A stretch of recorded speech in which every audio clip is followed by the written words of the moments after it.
7장입니다.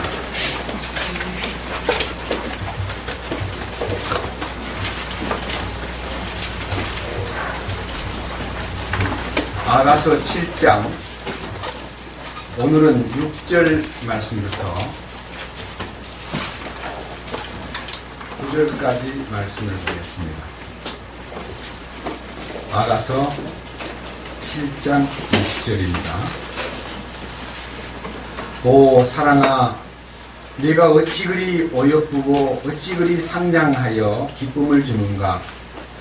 내 키가 이렇게 종려나무 같고 내 젖가슴은 포도송이 같구나.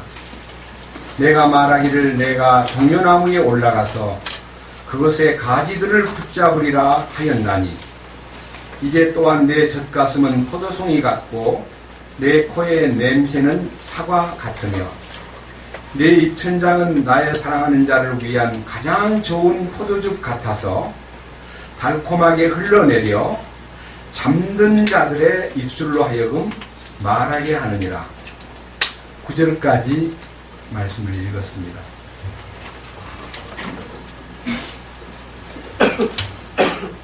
기도드리겠습니다. 영광과 존귀를 받으시기에 합당하신 주 예수님, 우리를 불러 그의 아들 예수 그리스도로 더불어 우리를 주님과 교통하도록 이끌어주신 그 놀라운 손길과 능력을 감사드립니다. 오늘 이 아침에도 거룩한 아가서의 말씀을 주셔서 우리로 하여금 이 말씀 속에 담겨있는 주님의 신비한 뜻과 그 거룩한 주님 마음속에 숨어있는 우리를 향한 가르침을 우리에게 열어주셔서 우리가 이 거룩한 교훈 앞에 참으로 무릎을 꿇고 말씀을 받아들여 우리의 삶에 변화가 있고 우리의 삶에 혁명이 따르는 주님의 놀라운 손길을 부탁드립니다. 말씀을 듣는 모든 심령들과 말씀을 전하는 입술을 주장해 주시고 주님 홀로 영광을 받으시옵소서.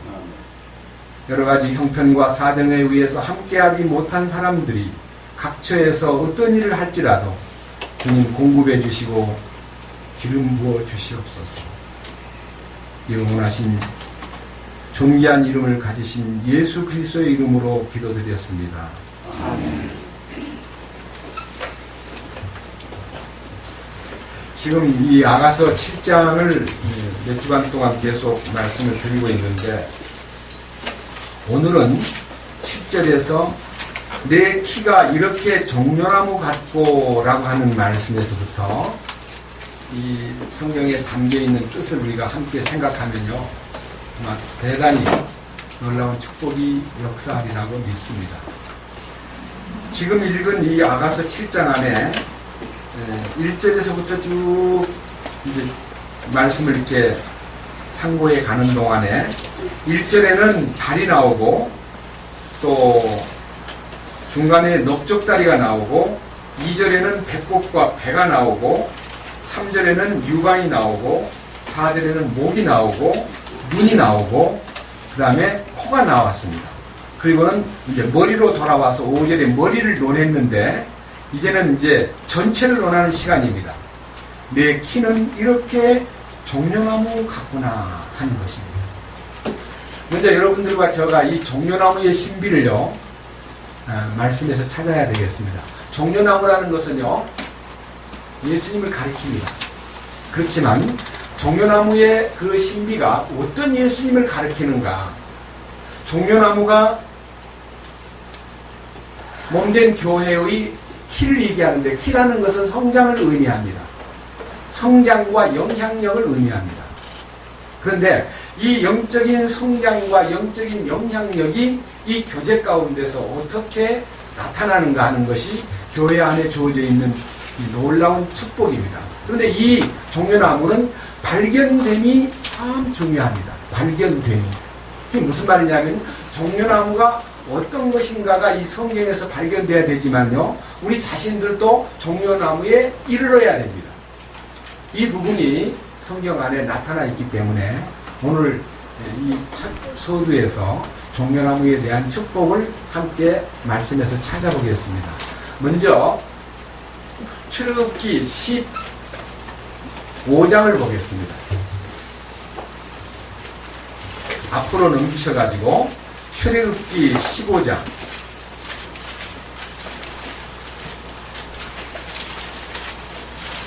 출애굽기 15장을 읽기 전에 출애굽기 12장은 6월절에 에집트에서 탈출하는 장면이 나오고 13장에는 하나님의 인도하심이 나타나고 14장에는 이스라엘 민족이 홍해 앞에 도달했습니다. 그런데 애굽의 군대가 파라오의 병거를 앞세워가지고 수많은 군대들이 이스라엘 민족을 내보내놓고는 아쉬워가지고 잡으러 옵니다. 그러니까 뒤에는 이집트의 군사가 막 몰려오고 앞에는 홍해가 가로놓여 있는 그야말로 진퇴양난의 순간에 이스라엘 민족들이 하나님 앞에 부르짖을 때에 하나님이 이집트의 군대는 하나님의 불기둥으로 딱 제어시켜서 못 오게 전진하지 못하게 막아놓고 하나님이 모세를 보고 모세야 네 손에 든 지팡이를 바다를 향하여 내밀라 하는 순간 바다에 그 홍해 바다가 양쪽에 쫙 갈라지면서 바다가 벽이 되고 이스라엘의 장정 20세 이상만 60만 3,550명. 인구학자들은 인구 분포를 이 정도면 250만 명에서 300만 명에 이른다 할 만큼 많은 숫자가 이제 홍해 바다를 육지를 건너듯이 육로로 바다를 건너니다. 바다를 건너는데 하나님께서 그들이 바다를 건널 때까지 제어했던 바닷물을 저 건너편 이스라엘 민족이 마지막 딱 언덕에 섰을 때 이집트의 군사들의 방어를 했던 불기둥을 놓아줌으로써 군인들이 그 바닷속으로 막 들어오는 거예요. 이스라엘 뒤쫓으려고. 그들이 바다 중간에 이르렀을 때 물이 합류됨으로써 이집트의 군사가 다 그 물에 빠져서 죽었어요. 이게 놀라운 역사입니다. 최근에 여러분 보도에 의하면요, 그 홍해 바다에 이집트의 수레바퀴와 이집트의 병거바퀴 혹은 이집트의 군인들의 그 죽은 그 당시에 많은 무기들과 흔적들이 발굴된 것에 대한 기록을 제가 본 적이 있습니다. 오늘은 이 얘기가 중요한 얘기는 아닙니다. 자, 그래서 너무너무 감사하기 때문에 홍해를 건넌 그들이 막 찬양을 하는데 이 찬양을 일컬어서 모세의 노래라 그럽니다. 15장 1절의 제목이 모세의 노래입니다. 자, 제가 읽어보겠습니다. 그때 모세와 이스라엘 자손이 이 노래로 주께 노래하고 말하여 이르기를 내가 주께 노래하리니 그분께서 영화롭게 승리하셨도다. 그분께서 말과 거기 탄 자를 바다에 던지셨도다. 주는 나의 힘이시며 노래시며 나의 구원이 되셨도다. 그분께서 나의 하나님이시니 내가 그분께 처소를 예비할 것이요 내 아버지의 하나님이시니 내가 그분을 높이리로다. 주는 전사시니 주가 그분의 이름이로다.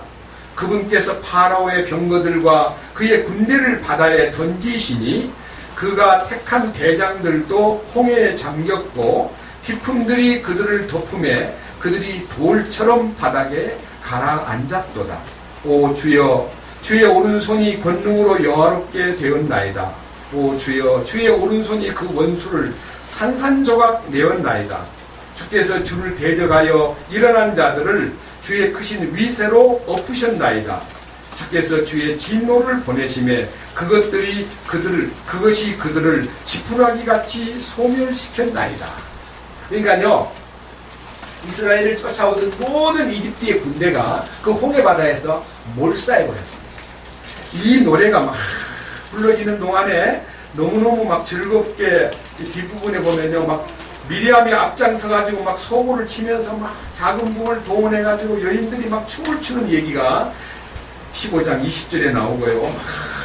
그 노래소리에 막 후렴이 뭐냐면 주님이 승리하셨도다. 주님이 말과 거기 탄 자들을 바다에 던지셨도다. 막 찬송을 부르면서 즐거워했습니다. 그런데 놀라운 것은 이렇게 놀라운 체험을 한 사람들이 여기 22절부터 26절까지 내용을 보면요, 바로 그들이 그 홍해 언덕에서 사흘길을, 이 수르광야로 들어가는 사흘길을 갔는데 물이 없습니다. 사흘 동안 물을 못 마셨습니다. 너무너무 힘이 들어가지고 드디어 이제 23절에 보니까 마라라는 곳에 도착했습니다. 근데 마라에 물이 있기에 너무너무 급해서 막 그 물을 퍼마셨는데 물이 너무너무 써서 먹을 수가 없었습니다. 마라라는 말은 쓰다는 뜻입니다. 마라라는 말은 고통스럽다는 뜻입니다. 고통스러운 물을 마신 거예요. 그들이 막 그 물을 쓴 물을 마시지 못해가지고 그 이름을 마라라고 불렀을 정도니까요. 너무 고통을 느끼고 막 백성들이 약간 찬송 부르더니 그 입에서 막 불평이 터져나와 버렸어요. 아니 이 물을 어떻게 하라는 거냐? 우리가 무엇을 마실 거냐? 여기 24절에 보면 불평이 나오고 우리가 무엇을 마실 거냐고 소리를 질렀을 때 25절에 하나님께서 모세를 통해서 부르짖는 모세야, 저 보이는 나무가 있지 않느냐? 그 나무를 잡아다가, 나무를 집어다가 그 지정한 나무를 물에다가 던져라. 그 나무를 물에다가 던지는 순간에 그 물이 단물이 되었습니다. 그 물이 단물이 되었다는 말은 쓴물이 단물로 바뀐 거예요. 그래서 그 물이 달아졌다는 뜻이 나타나는데 뭐라고 나타나냐면요. 26절에서 하나님께서 나는 너를 치유하는 하나님이니라. 이렇게 이제 치료자 하나님에 대한 말씀이 나오는 것입니다. 사실은 역사 속에서 우리가 지금까지 걸어온 많은 선진들은요, 십자가의 비밀을 많이 얘기했습니다. 십자가는 고통스러운 겁니다. 십자가는 죽음을 불러오는 것입니다. 십자가의 의미로서는 양면성을 갖고 있는데 한면, 전면에서는 그 피 흘리심을 통해서 우리의 죄들을 깨끗게 했다고 하는 놀라운 복음이 전파된 것에 대해서 우리는 정말 깜짝 놀랄 만큼 속죄의 기쁨을 알았습니다. 그 속죄의 기쁨이 우리를 이 신앙생활 하는 동안에 어떤 분은 10년, 어떤 분은 30년, 저 같은 사람도 35년 가까이 제 신앙생활을 붙잡아 주었습니다. 저에게 그것이 변한 줄 알았습니다. 그런데 이 변화가 내게 온 건 사실인데 인상만도 바뀌고 가치관도 바뀌고 많은 것이 바뀐 건 사실인데 제가 안 바뀐 거예요. 제 속이. 타고난 본성과 성질과 욕심과 시기심과 질투와 많은 욕망이 그대로 있는 거예요. 이 부분 때문에 그 자아와의 싸움이 너무 긴 세월 동안 결국은 저는 로마서 7장에 쓴 고통 속에 머물러 있었습니다. 그런데 놀랍게도 주님 십자가의 이면을 딱 저에게 알려주시면서 십자가에 너가 연합되었다. 네가 함께 그 십자가에 내가 죽을 때 너도 같이 죽었다고 하는 연합적 십자가의 의미를 열어주심으로써 십자가의 대속적 죽음을 통해서는 죄들을 씻었지만요, 십자가의 주님의 죽으심의 연합됨으로 죄가 처리되었다는 것을 알게 되었습니다. 십자가의 주님이 자신이 돌아가실 때 나도 그 안에서 함께 죽었는데 뭐가 죽었냐?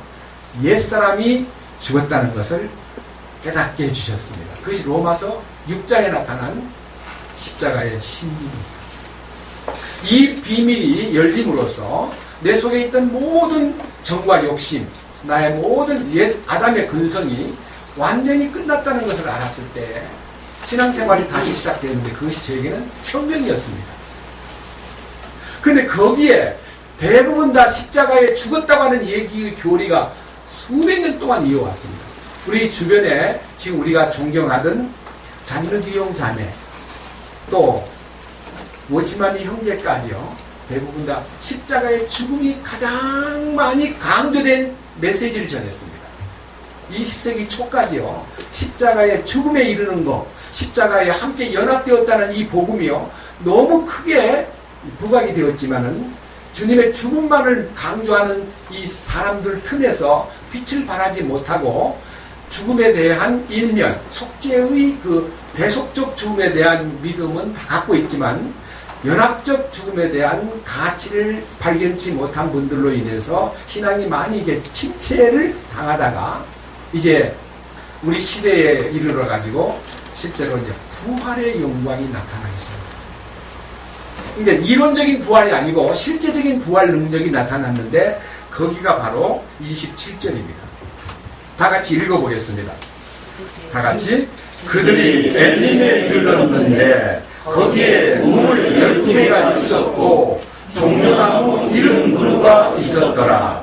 그들이 거기서 물들 옆에 진을 치니라. 12개의 우물이라는 것입니다. 우물이라는 것은요, 솟아올라오는 물입니다.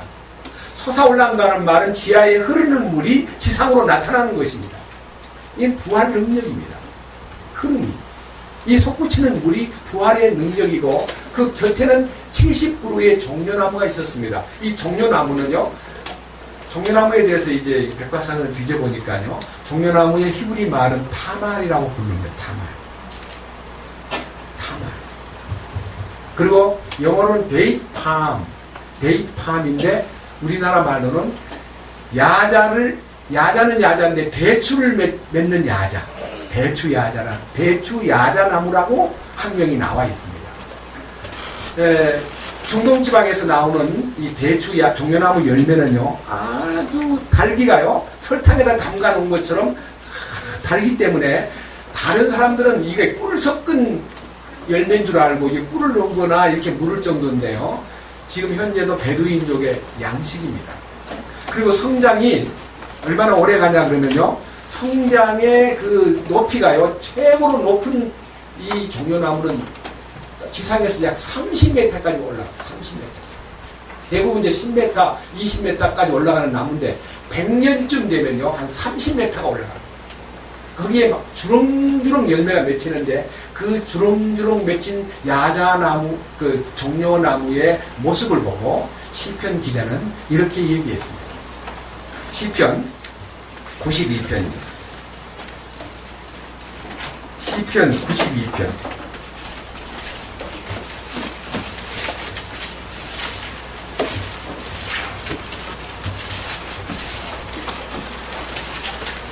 (12절입니다) 시편 92편 12절, 같이 15절까지 같은 목소리로 말씀을 읽겠습니다. 의로운 자는 종려나무같이 흥황하며 레바논의 백향목같이 자라리로다. 주의 집에 심긴 자들은 우리 하나님의 뜰 안에서 흥황하리로다. 그들은 늙어서도 여전히 열매를 맺으며 기름지고 흥황하리니 이것은 주께서 곧바르심을 보이고자 함이로다. 그분은 나의 반석이시니 그분 안에는 불의가 전혀 없도다. 여기에 불의에서 해방된 사람을 의로운 자라 그러는데, 이 의로운 자는 칭의의 의롭다함으로 불리운 자들로서는 기초신앙이고요, 주님의 의가 열매를 맺는 신앙생활을 일컬어 종려나무같이 흥황하고 레바논의 백향목같이 성장하는데, 이 13절 내용이 주의 집에 심긴 자요 하나님의 뜰 안에서 커가는 왕성한 나무로다, 그런 말입니다. 그러니까 주님에게 뿌리를 내린 사람을 일컬어서 종려나무 같다고 말하고, 종려나무의 열매가 늙어도 열매가 주렁주렁 맺힌다. 그리고 주님이 그 사람에게 당신의 곧바르심, 주님의 정직하심과 주님의 친실하심을 보여주면서 그 반석 되신 주님과의 관계가 견고하기 때문에 그분 그리스도 안에 불의가 없기 때문에 우리가 그분 안에 거하면 죄에서 해방될 수 있고 죄를 짓지 않는 영역으로 나갈 수 있다, 그런 것입니다.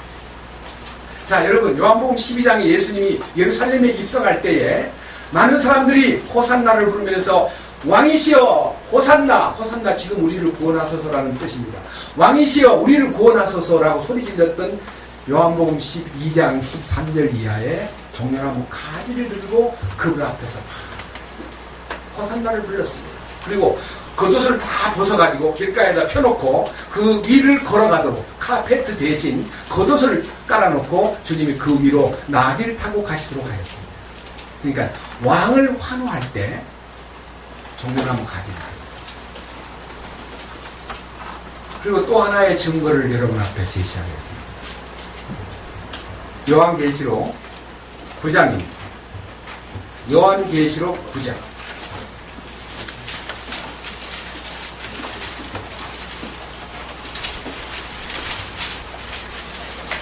7장 9절입니다. 9장이 아니고 요한계시록 미안합니다. 7장 9절. 요한계시록 7장 9절에 보면 이 일 뒤에 내가 보니 보라 아무도 능히 셀 수 없는 큰 물이 곧 모든 민족과 족속과 백성과 언어에서 나온 큰 무리가 흰 예복을 입고 손에 종려나무 가지를 들고 왕좌 앞과 어린 양 앞에 서서 큰 음성으로 외쳐 이르되 구원이 왕좌에 앉으신 우리 하나님과 어린 양에게 있도다 하더라. 이거는 대환란에 들어간 그 속에서 이스라엘의 14만 4천 명이 구원받는 역사와 그 대환란에서 면제받아서 주님이 인도를 따라서 특별히 구별된 큰 무리가 흰 예복을 입고 손에 종려나무 가지를 들고 어린 양 보좌 앞에 엎드려 그를 환호하는 장면을 스케치해놨습니다. 이거는 사도 요한이 그 영광스러운 광경을 목격하고 그것을 글로 썼기 때문에 이 현장은 주님의 왕권을 노래할 때 종려나무 가지를 들었습니다. 그러니까 종려나무 가지라는 것은요, 주님의 권위를 나타내는 일종의 나무인 것입니다. 그래서 우리 주님의 어떠한 부분을 말하느냐 하면요, 왕이신 것을 증명하는 이 나무가 종려나무였습니다. 그것이 천년왕국으로 이어집니다. 레위기 우리 한번 23장을 보겠습니다. 레위기 23장.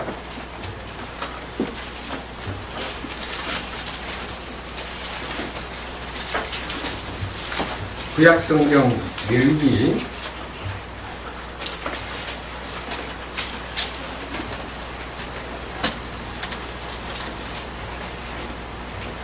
23장 33절에 보면요, 장막절이 나옵니다. 명절 중에 마지막 명절입니다. 자, 잠깐 여러분들이 좀 이렇게 23장에 있는 주의 명절들에 대한 얘기를요.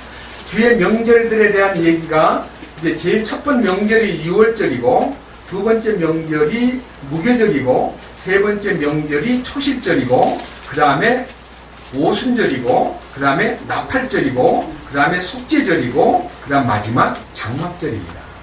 자, 여러분들이 잘 아는 이 명절은 명절의 주인공이신 예수님이 6월절날 어린 양이 잡히는 날 밤 그가 죽으셨습니다. 주님의 죽음을 기념하는 명절입니다. 무교절은 누룩 없는 빵을 얘기하는데 그 자신은 주님의 거룩하심, 주님 우리를 위해서 완전히 모든 죄를 제거했기 때문에 누룩을 제거해 버리시는 이 6월절 행사와 더불어 나타나는 효능, 그것이 무교절의 신비입니다. 그 다음 초실절은 첫 열매 대신 부활하신 그리스도를 얘기합니다. 그 다음에 부활하신 주님이 40일 동안 계시다가 승천하신 후 열흘 만에 오순절이 닥쳐왔습니다. 오순절이라는 말은 50일째라는 뜻입니다. 이 펜테코스트라는 말은 주님이 부활하신 지 50일째라는 뜻입니다. 다시 말하면 오순절 성령이 임한 절기입니다.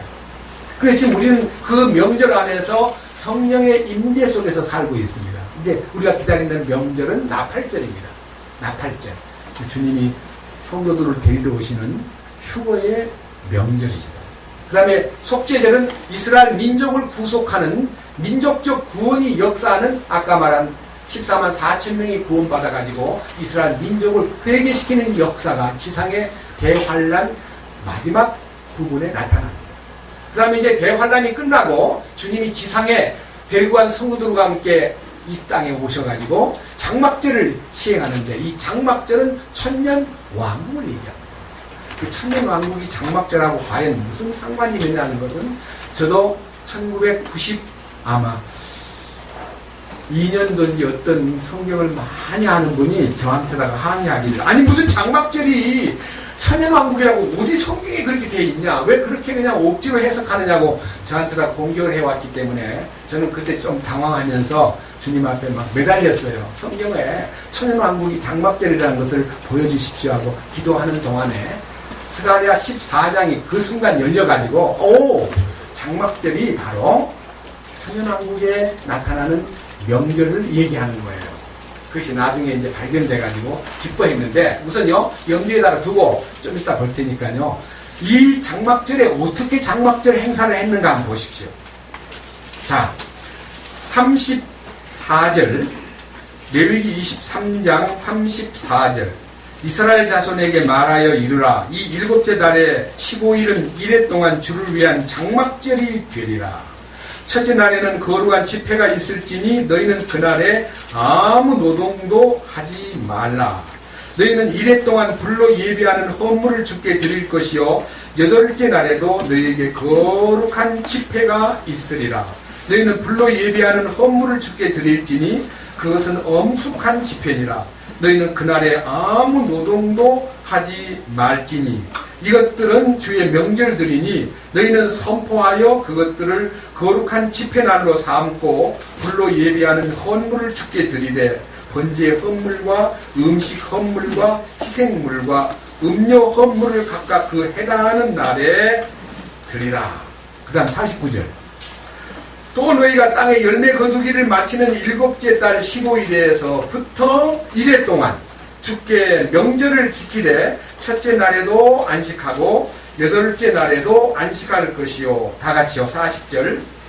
첫째 날에는 너희가 좋은 나무 가지와 종려나무 가지와 무성한 나무 가지와 신의 버들을 취하여 주 너희 하나님 앞에서 이래 동안 기뻐할지니라. 여기에 명절날 동원되는 장막절이라는 게 나무를 뜯어다가 나무 잎을 뽑아다가 좋은 나무 이름이 없습니다. 무성한 나무, 시내의 버들, 그러게 나무 중에 한 나무가 딱 종려나무를 꺾어가지고 가지를 꺾어가지고 그걸로 초막을 지으라는 거예요. 그 초막에 머물러 가지고 일주일 동안 하나님 앞에 감사를 드리고 8일 되는 날 안식하라는 것입니다. 8일 되는 날.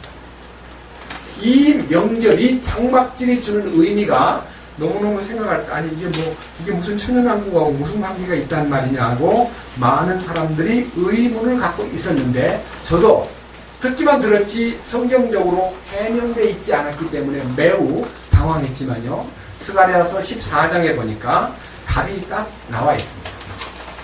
말라기 바로 앞에 스가랴서 14장 13장에 보면 이스라엘 민족의 대속죄, 다시 말하면 12장 9절 이하에서 이스라엘 민족이 회개하는 대통곡의 명절이, 속죄절이 일어나고, 13장에는 이스라엘을 위한 속죄의 셈이 열리고, 그 다음 14장에는 주님이 나타나십니다. 주님이 나타나는데 그 주님의 나타나심을 이렇게 말씀하셨습니다. 4절. 그날에 그분의 발이 예루살렘 앞 동쪽에 있는 올리브산에 설 것이요. 주님이 올리브산에서 승천하실 때 갈릴리 사람들아 어찌하여 서서 하늘을 쳐다보느냐. 너희 가운데 오신 예수께서 하늘로 가심을 본 그대로 다시 오리라고 한 주님의 재림 장소는 올리브산입니다. 엉뚱한 사람들이요, 예수님의 재림을 자기들끼리 막 지어가지고, 미국의 자이언트 파크라고,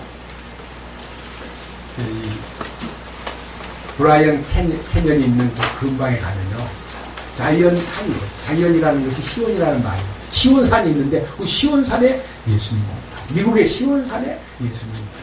그 다음에 한국에는 어디 오냐 하면요, 한국에도 많은 말이 있는데 어떤 이단들은 계룡산에 예수님이 온다. 자기들끼리 막 정해가지고 이상한 산 이름을 막 갖다 붙여요. 산에 온다고. 우리 주님은요, 여기 시온산에 오는 게 아니라 올리브산에 오신다고 되어 있습니다.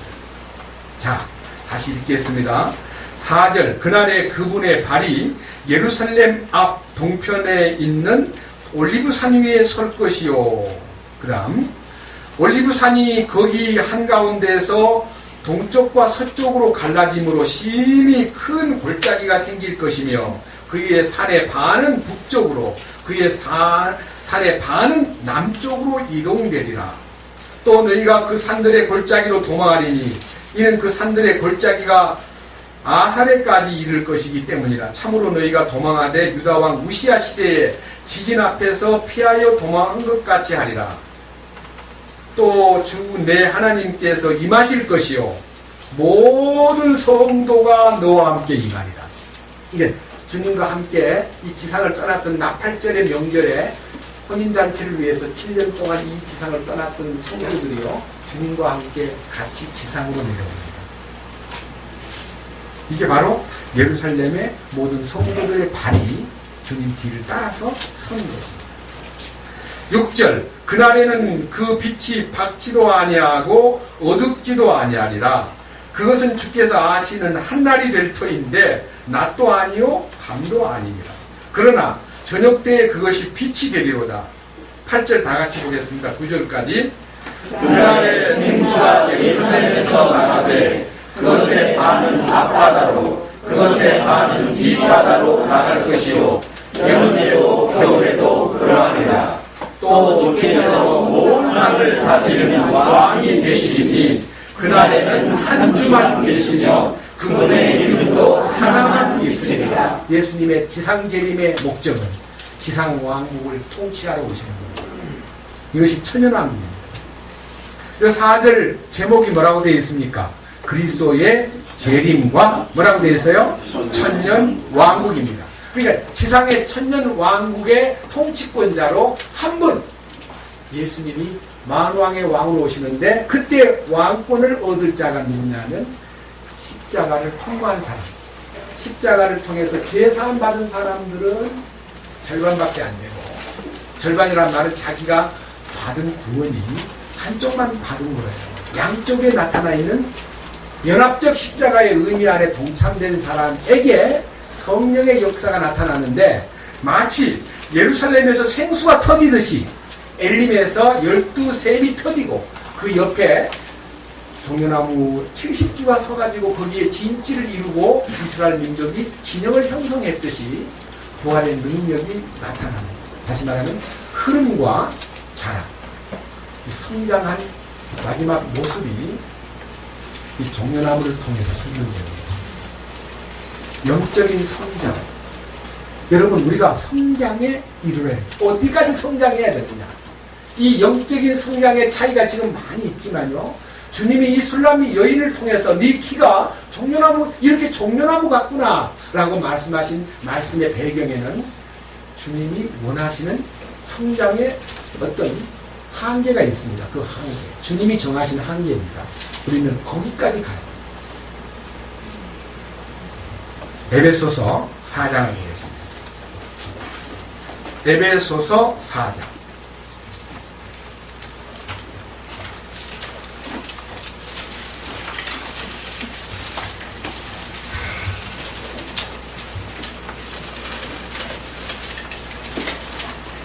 (7절) 말씀부터 말씀을 읽고 제가 같이 읽자고 할 때 같이 읽어주시기 바랍니다. 영적인 선물이라는 제목 안에 7절이 나오는데, 그러나 주께서 우리 각 사람에게 그리스도의 선물의 분량대로 은혜를 주셨나니, 우리는요 4장 1절에서부터 6절까지요 우리 주님이 자기를 나타내는 데 있어서 주님의 하나 되심 안에 우리를 묶었는데요, 3절 이하에 보면 성령님이 하나요, 4절에 보면 소망도 하나요, 몸도 하나요, 그 다음에 한 성령 안에서 한 주인을 모시고 한 믿음 안에서 한 침례를 받고 한 하나님 안에 있다는 이 완벽한 주님이 정하신 기본, 이 기본 속에서 우리가 주님 앞에 부름을 받았습니다. 그런데 8절부터요 그러므로 그분께서 이르시기를 그분께서 높은 곳으로 올라가실 때에, 여러분 아셔야 돼요. 주님이 높은 곳으로 올라가신 게 뭐예요? 죽었다가 부활하셔가지고 승천하신 겁니다. 그 승천이 높은 곳으로 올라갔다는 말은 그분이 왕권을 나타낸 것입니다. 실제적인 왕권을.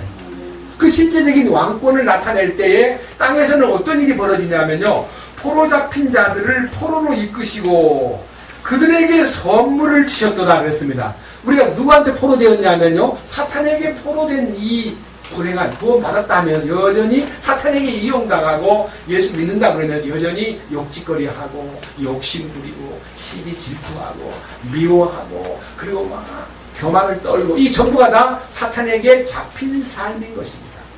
지금 우리 주변에 지금 세월호 사건 후유증으로 보여진 우리가 수십 년 동안 같이 있었던 그 무리들이요 지금 얼마만큼 강팍해졌냐 하면요 세상 사람이 보기에 무서울 정도로 그들 속에 사탄의 어떤 힘들이 막 나타나는 거예요.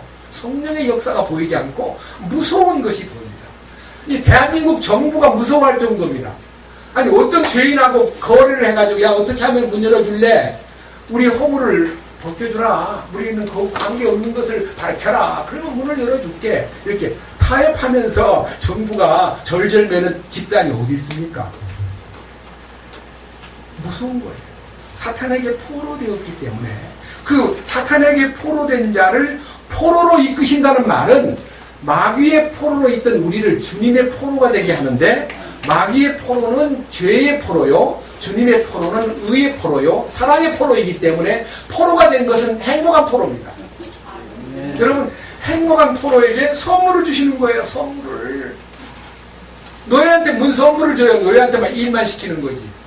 근데 우리는요 주님이 영광스럽게 승천하셨다는 말은 가난에 쭈들리고 먹을 것이 없어서 벌벌 빌빌거리는 그 이스라엘 민족의 식구들 70명을 먹여 살리기 위해서 고민하던 야곱이 얘야 이집트에 식량이 많다더라. 너 식량을 사러 가서 좀 식량 좀 구해오느라 돈은 얼마든지 있지 않냐고 돈을 몽땅 싸가지고 식량 사러 갔는데 그 식량을 파는 책임자가 누구냐면 그들이 팔아먹은 요셉이라는 자기들의 동생이요 식량 총 판매 책임자로 떡 서가지고 왕관을 떡 쓰고요 히브리 말을 안 하고 이 이집트 말을 하면서 수염도 길렸지요. 뭐 전부 다 이 왕복을 입었지. 목소리도 누군지도 모르지.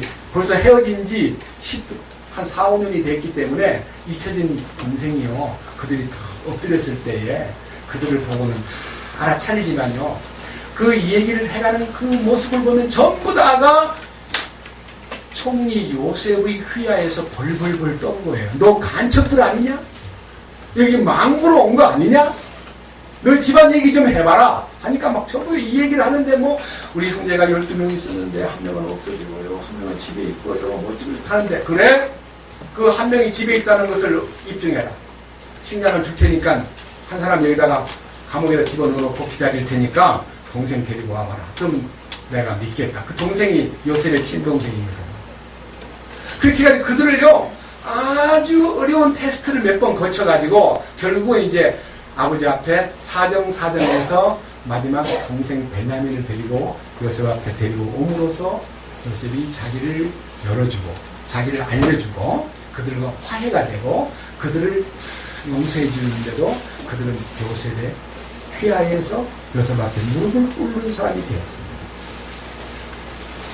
여러분 우리가 팔아버리고 죽인 예수가 왕이 되셔가지고 우리의 통치자로서 우리의 공급자로서 우리를 용서해 주시는 분으로서 이 땅에 오십니다. 요셉은 예수 그리스도의 그림자입니다. 여기 보세요. 자 9절 이제 그분께서 올라가셨은즉 그것은 곧 그분께서 또한 먼저 땅의 더 낮은 부분들로 내려가신 것이 아니면 무엇이냐? 올라갔다는 말은 분명히 내려간 것이 아니냐? 어디로 내려갔냐? 사실은 지옥으로 내려갔습니다. 우리 죄를 가지고. 음부로 갔다는 말은 원래 그 단어가 음부가 아니고 지옥입니다. 우리의 죄를 가지고 지옥에 가서 죄를 불어버리고요. 그분은 영광스럽게 부활하셨습니다. 10절 내려가신 그분께서 또한 모든 하늘들보다 훨씬 위로 올라가신 바로 그분이시니 하늘로 올라갔다는 말은요 하늘이 셋째 하늘이 있습니다. 첫째 하늘은 대기층에 우리가 보고 있는 하늘이고 둘째 하늘은 지구에 넘어가지고 우주의 하늘이고 셋째 하늘은 하나님이 계신 곳입니다. 예수님이 올라가신 하늘은 셋째 하늘입니다. 이 온 우주를 총괄하고 이 온 우주를 통치하는 영광스러운 보좌가 있는 곳이 하늘들의 하늘입니다. 하늘들보다 훨씬 위로 올라가신 바로 그분이시니 바로 그분에게는 모든 것에 충만이 있다 그랬습니다. 우주의 충만을 초월한 모든 충만이 그분 안에 있다. 그 충만을 포로된 자들에게 다시 포로로 잡은 우리들에게 주려고 한다는 겁니다. 여러분, 이 신앙생활이라는 게요, 얼마나 매력적이고요, 얼마나 그 스케일, 얼마나 그 범위가 큰가를 우리가 알면요, 우리 신앙생활이 이렇게 째째하게 못난이처럼 일요일이나 한 번 와서 뭐 이렇게 뭐, 아이고, 시간도 참 길다. 오후 2시부터 중계방송이 있는데, 빨리 안 끝내. 이렇게 째째한 마음을 먹는 사람들. 오늘 오후 누구하고 만날 약속이 돼 있는데, 나는 오후 모임을 못해. 이렇게 전부 다 자기 기준으로 모든 계획을 세우는 신앙생활이라는 게 얼마나 째째하고 못난 생활이냐 이거예요. 뭐 조그마한 핑계 대고 우리들이 정말 이 주님이 원하는 충만을 준비해놓고 우리한테 주고자 하는데, 이 충만이라는 것이 주님이 원하는 종려나무의 신비인 것입니다. 자, 보세요. 그러기 위해서 11절, 그분께서 더러는 사도로, 더러는 대언자로, 더러는 복음 전도자로, 더러는 목사 겸 교사로 주셨으니, 이 말은 오늘날 이 교재, 작은 교재 안에 사도가 있고 대언자가 있고 복음 전도자가 있고 목사가 있다, 그 말이 아니고, 주님이 당신의 교회를 세우신 이후에 주님의 교회를 왕성한 종려나무 같이 키우고 충만에 이르게 하기 위해서, 그리스도의 충만에 도달하게 하기 위해서 사도를 세우셨어요. 사도는, 우리의 사도는 사도 바울입니다. 이스라엘 민족의 사도는 베드로를 위한 12사도입니다. 그리고 이 두 사도들에 의해서 성경이 기록되었고, 그 다음 그 밑에서 같이 일하던 모든 주님의 대언자들에 의해서 신약이 완성되었습니다. 그리고 그 신약이 완성된 이후에 주님께서 복음 전도자라는 것은 시대마다 일으킨 주님의 선파자, 이 거룩한 진리를 열어가지고 전도하고 선포하는 선파자, 이 선파자가 사도, 그 다음에 대언자, 복음을 전하는 자. 권목사님도 자기가 평생에 자기를 목사라고 하는 말보다는 복음 전파자, 여기 복음 전도자라고 자기를 칭했습니다. 저는 이 복음 전도자에 대해 들만한 인물을 말입니다. 솔직히. 말로는 복음 전도자가 되고 싶지만 마음으로는 저는 여기 마지막에 있는 목사 겸 교사. 여기서 번역이요, 목사라고 되어 있지만 목사라는 말이 패스터가 아닙니다. 번역이 잘못됐습니다. 목자, 셰퍼드는 양을 지키는 개 이름이 셰퍼드예요. 무슨 말인지 아세요? 양머리를 하는 목자가 따로 있고, 바람을 쫙 불면 셰퍼드가, 개가 날 팍 쫓아와요. 손짓 딱 하면요, 이 양들 가운데 풀 뜯어먹느라고 이 물이 안 돼 섞여 있지 않고 따로 있는 놈을 가서 막 쫓아가가지고 붙여가지고 양무리 안으로 이렇게 양무리 안에서 이탈되지 않도록 몰아가지고 무리 안으로 몰아가는 것이 셰퍼드. 저는 양떼들을 이렇게 한 무리가 되게 만드는데 쓰임을 받는, 저는 목동에 불과한 사람입니다. 저는 복음 전도자가 아닙니다. 과거에 주님의 큰 일꾼들이 마틴 루터든지 요한 웨슬레든지 그런 인물들은 복음 전도자입니다. 근데 우리 교회는요, 우주적으로 하나입니다. 절대로 감리교, 장로교, 오순절교, 뭐 침례교 이렇게 해가지고 따로 집을 지어놨는데 그 다 허풍이에요, 허풍. 주님의 교회는 하나입니다. 자, 밑에 보세요. 목적은 12절. 왜 이러한 일꾼들이 사도가 있고 대언자가 있고 복음 전도자가 있고 목사가 있고 교사가 있느냐? 목적은 세 가지입니다. 다 같이 12절. 이것은 성도들을 완전하게 하고 섬기는 일을 하게 하며 그리스도의 몸을 세우게 하려 하십니다. 이 세 가지. 성도들이 완전해져야 됩니다. 근데 우리끼리 한번 얘기해 봅시다. 너는 완전을 아느냐? 마태복음 6장 마지막 끝절에 내 아버지의 완전하심 같이 너희도 완전하라 그랬는데 너 완전함에 이르렀느냐 물어보면, 야, 사람이 어떻게 완전해지냐, 불완전한 존재인데 그런 거 얘기하지 마라. 성경에 있잖아, 완전해지라고. 그럼 완전해졌느냐 하는 것은요, 내 힘으로 완전해졌다고 생각하는 것이 너무너무 불가능하기 때문에 짜증스럽게 대답할지 몰라도 나한테 혼자 완전해지라 하지 않았습니다. 나를 처리하면 완전해지는 겁니다. 어떻게? 불완전한 나를 처리하는 것이 십자가의 영광로입니다. 십자가의 주님의 죽으심에 동참하면 나는 제거되고 주님의 완전히 거기에 이양되는 거예요. 나의 완전은 그리스도입니다. 그러니까 여기서 성도들이 완전해진다는 말은 주님 안으로 들어가서 나는 끝나고 주님이 나타난다. 그런즉 이제는 내가 산 것이 아니고 내 안에 그리스도가 사신 것이라는 것을 확실히 믿으면 완전을 맛보고 사는 거예요. 완전을 누리고 사는 거예요. 두 번째, 완전에 이르면 두 번째 뭐가 나타나요? 섬기는 일이 나타납니다. 저는 진심으로 9년 동안 과거는 그렇게 못 해봤는데 성도를 섬기는 마음으로 설교합니다. 제가 군림하고 여러분한테 인정받고 대가를 받고 큰 사람으로 인정받고 선생님으로 취급받으려고 소리 지르는 거 아니에요. 진심으로 섬기는 마음이 제 마음속에 있습니다. 여러분들도 그 각자의 위치에서 섬기는 자가 되는 것이 무엇인가를 교회 안에서 아는 것이 신앙생활의 성장입니다. 그다음 마지막 뭐예요? 합해지면 몸이 건축된다. 몸이 세워진다. 몸이 하나 된다 이거예요. 몸이 하나라는 말은 비록 개체가 다르게 거처하고 다른 입장에서 살고 생활도 달리 한다고 해도 주님 안에서 하나의 머리 대신 그리스도 안에 붙은 자가 된다 하는 이 원칙이요. 너무 놀라운 축복입니다. 거기에 대한 결과를 한번 보겠습니다. 다 같이 13절 읽겠습니다. 다 같이요. 마침내 우리가 다 믿음과 하나님의 아들을 아는 것에서 하나가 되어 완전한 사람에 이르고 그리스도의 충만하심에 장성한 분량에까지 이르리니. 여기 종려나무 얘기입니다. 자, 마침내 우리가 여기 완전한 성도들 각자가 완전함에 이르고 섬기는 일을 하면서 그리스도의 몸이 딱 연합이 되면 그것이 바로 한 믿음 안에서 하나님을 아는 것이 하나가 되고 믿음도 하나가 되고 아는 것도 하나가 되고 그 다음에 어디 간다 했냐면 완전한 사람에 이르고 하는 말은요, 주님의 완전하심 안에서 살고 그 말이에요. 내가 완전한 사람이 되고가 아닙니다. 완전한 사람이 되고라 그러면 내가 되는 거지만 완전한 사람이 뭐라 그랬어요?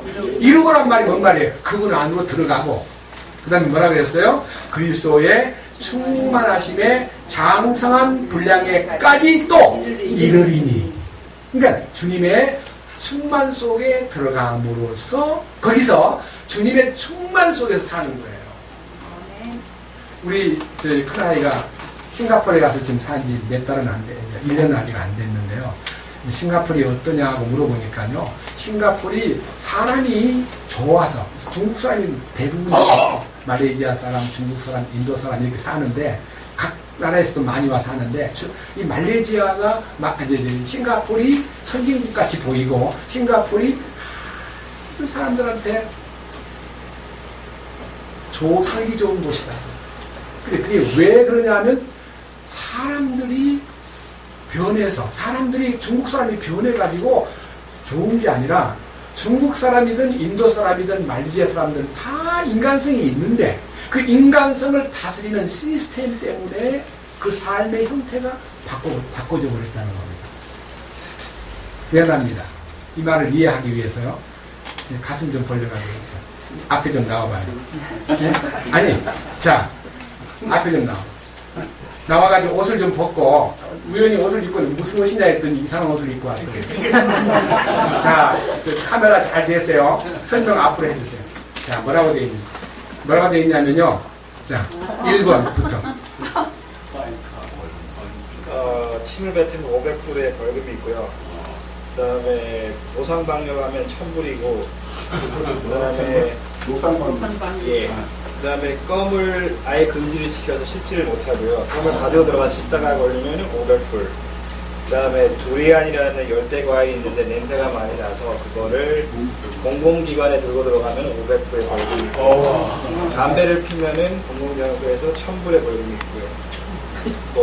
지하철이나 버스에서 음료수를 먹으면 500불의 벌금이 있고요. 진짜 저기 가서 살고 싶다. 그래서 여기 밑에 하는 말이 벌금이, 파인이란 말이 벌금이란 말이에요. 그러니까 벌금이 많은 곳입니다. 들어가세요. 이게 뭔 말이냐면요. 벌금이 너무 크니까요. 침을 뱉을 마음을 먹다가도 뱉은 것을 누가 보냐면요. 경찰복을 입은 경찰이 아니고 사복을 입은 아주 이 평범한 사람이 온 곳곳에 있는 거예요. 그러니까 재패다 그러면 벌금이 얼마나 크냐 그러면요. 말할 수 없이 큰 것입니다. 1불이 얼마예요? 싱가포르도? 우리나라로 한 800원 됩니다. 그러면 10만 번 뱉으면 500불이면 5, 8, 40. 40만 원. 여러분 40만 원 벌금을 물고 살 수가 없잖아요. 그러니까 그 벌이, 그 제도가 너무 무서우니까 깨끗하게 사는 거예요. 근데 이제 우리는 저렇게 벌금을 내가지고 변화시킨 게 아니라요. 주님의 충만 안에 들어가니까요. 침 뱉을 생각이 안 나는 거예요. 저절로 이거. 저절로. 이게 시스템 중에 지상에서 최고 멋진 시스템이 그리스도 안에 있는 거예요. 자, 그 다음 보세요. 자, 왜 이런 말을 했느냐면요. 에베소서 4장 14절. 이것은 우리가 이제부터 더 이상 아이가 되지 아니하여 사람들의 속임수와 몰래 숨어서 속이려 하는 자들의 사용하는 간교한 술수로 말미암아 교리의 모든 바람에 이리저리 흔들려 밀려다니지 아니하고, 신앙생활 가운데 가장 불행한 신앙생활이 어떤 속임수에 빠지거나 어떤 간교한 술수에 빠지거나 이상야릇한 교리 바람에 이리로 갔다가 절로 갔다가 헤매고 다니는 사람 많아요. 우리 주변에 소위 일반 신자들 말고 뭐 좀 신령학문을 추구한다는 사람이 막 돌아다녀. 저기도 가보고 저기도 가보고. 자기는 마치 매우 멀티플한 신자인 것처럼. 그거 아닙니다. 이저리로 헤매는 내 모습 저 마음이 조롱하도다. 이 이리저리 흔들려 밀려다니지 말라 그랬습니다. 다만 15절 같이 보겠습니다. 오직 사랑 안에서 진리를 말하며 모든 일에서 그분 안에 이르도록 성장하게 하려 합니다. 그러니까요. 여러분 이제 제일 중요한 핵심적인 단어가 15절입니다. 모든 일에서 둘째, 그분 안에서 그분 안에 이르도록 어떻게 해요? 성장하게 하려 함이니라. 그분은 머리시니 곧 그리스도시니라. 자, 머리 대신 그리스도의 시스템, 머리 대신 그리스도의 통치권 속에만 살면 완전해지고, 그 안에 살면 충만해지고, 그 안에 살면 부족함이 없는 거예요. 여기 마지막 얘기 16절 보시겠습니다. 다 같이요. 그분으로부터 온 몸이 각 그분의 분량 안에서 효력 있는 일에 따라 모든 마디가 공급하는 것에 의해 꼭 맞게 함께 결합되고 들어차서 몸을 자라게 하여 사랑 안에서 스스로를 세웁니다. 이 스스로를 세운다는 말이 종려나무의 역사를 얘기합니다. 신약성경요 마태복음 1장에 혹시 여러분 기억나지요? 아브라함과 다윗 자손 예수 그리스도의 세계라. 아브라함이 이삭을 낳고 이삭이 야곱을 낳고 야곱이 유다와 그 형제를 낳고 유다는 타말에게서 베레스와 세라를 낳고 그랬습니다. 그 타말이라는 이름이 종려나무입니다. 그 여자가 타말이라는 그 여자가 바로 완전히 정말 이해할 수 없는 여자인데요. 하나님의 말씀에 붙잡혀가지고 생명을 걸고 생산을 갈망했습니다. 생산해야 된다. 태를 이어야 된다. 이건 나의 의무다. 나는 하나님이 정하신 법을 따르겠다고 목숨을 걸고 생명을 연장시키려고 했을 때 주님의 계보에 들어갑니다. 여러분, 우리 주님이 우리를 통해서 나타내시는 일을 위해서 생명을 걸어야 됩니다. 이게 다말의 마음입니다. 그래서 오늘 이 종려나무에 대한 얘기가 여기까지만 얘기해도 주님 자신의 풍성을 설명하는 나무구나 하고 아시게 될 겁니다. 자, 이제 본문으로 가겠습니다.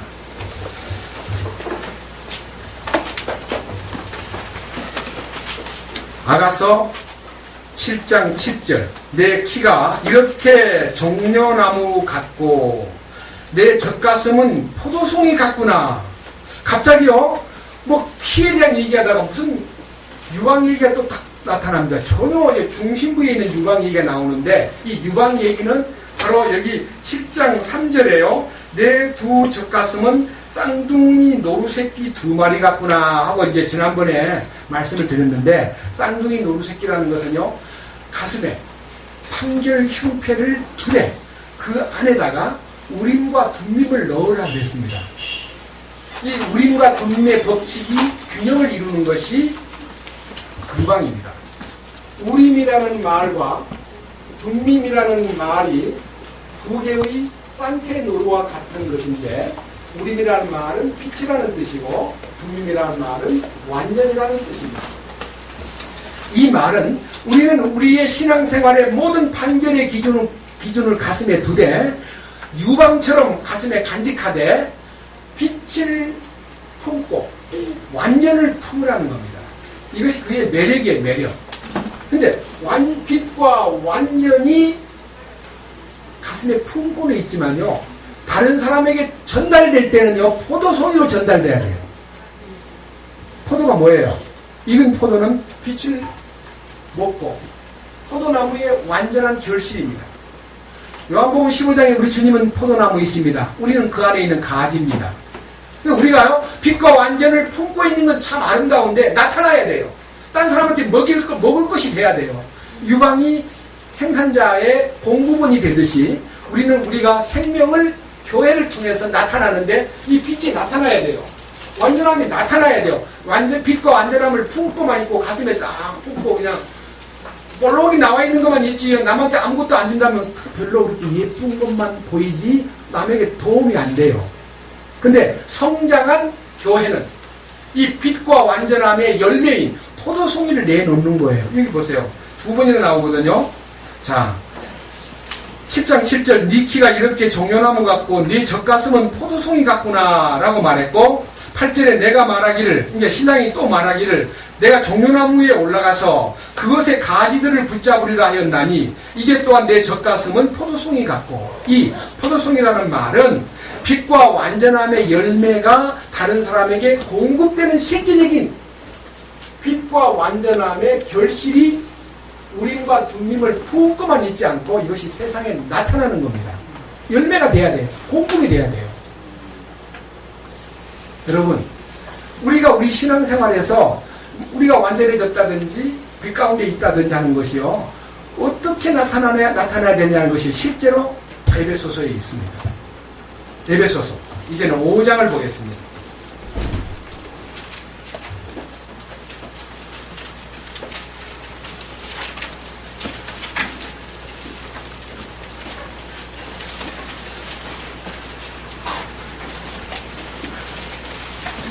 에베소서 5장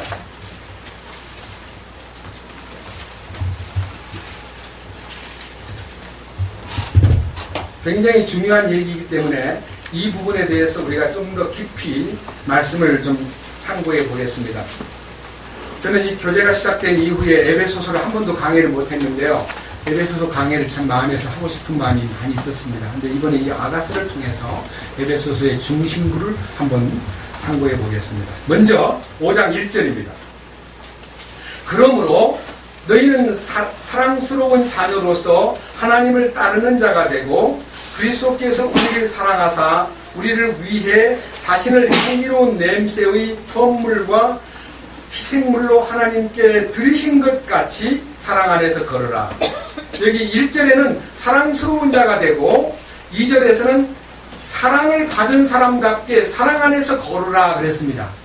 이 그리스도의 완성은, 이 축복은 사랑으로 나타납니다. 사랑. 그러니까 주님과의 관계에서 사랑이 지극하게 열려 있으면 그 사랑에 감동받아가지고 주님, 나는 당신의 죽으심에 대해서 감사합니다. 나를 위해 생명을 버리신 주님이요, 나도 당신 앞에서 생명 버리는 일을 하겠습니다. 그러니까 너 나를 위해 생명 버릴 생각하지 말고 네 형제를 위해 생명 버릴 생각을 해라. 그래서요, 보는 바 그 형제를 사랑하지 않는 자가 보지 못하는 하나님을 사랑할 수 없다. 네가 보이는 형제를 어떻게 사랑해야 되는가를 네가 마음 가운데서 새겨두어라는 것이 1절, 2절의 이 얘기입니다. 그런데 놀랍게도요, 이상하게 사랑을 한다고 하면서 육신에 빠지면, 그러니까 사랑이 실행되지 않고 이 세상에 눈이 어두워져 가지고 세상으로 가버리면요, 3절 이하에서 여기